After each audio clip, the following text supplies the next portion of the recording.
Good morning mga ear. Dahil wala tayong ulam for today, naisipan kong ulamin ang ating mga kaibigang ham-ham. What?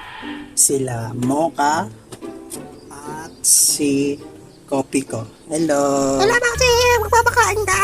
Hindi ako magbibigay ng pagkain, kayo ang kakainin ko. Napakapako! Nagugutom ka Okay. na! Ibang klase ka! Kasi pwede naman ko yung iprito. Mas mukha kang pinirito sa amin! Napakatabag negro Eh pa! wala tayong pagkain. Eh, ba't di ka mag-house of chicken? House of hamster Ay, to! nagre-reklamo. Aba, Nagre-reklamo. sinabi mo, Uunahin ko nagre-reklamo itong sa akin, ha? iprito. Uunahin kita. Aba talagang seryoso siya! Ano ba? Ano ka? Sana maging hamster ka para maging hayop Suka nga lang. Pumunta ka na lang sa House of Chicken at magpakabusog sa kanilang iba't ibang chicken menu. Enjoy their variety of flavors na talagang uulit-ulitin mo. Dahil mabibiting ka lang sa alaga mong hamster. tama. Kaya punta na sa House of Chicken at i-experience ang iba't ibang level ng manok. At syempre, may dessert din. Dahil sa House of Chicken, gravy pa lang, ulam na. This is not a paid advertisement. Talaga.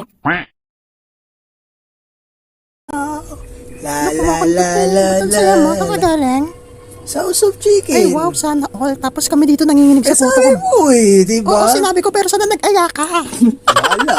Sana all ka ngayon. I hate you!